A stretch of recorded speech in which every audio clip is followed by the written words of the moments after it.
অল্প দাঁড়াও, দুটো পয়েন্ট দেবো। আস্তে করে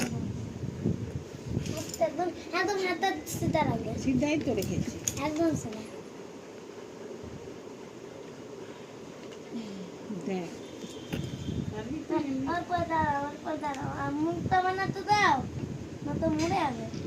মুখটা বানাতে হবে।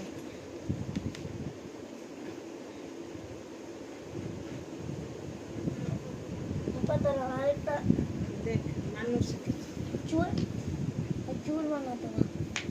চুল কোন কালার? আচ্ছা সেটা চুল লাগবে না, চুল বিনা চুলেই হবে, বিনা চুলেই হবে। চুল দাঁড়াও না, অনেক বড়।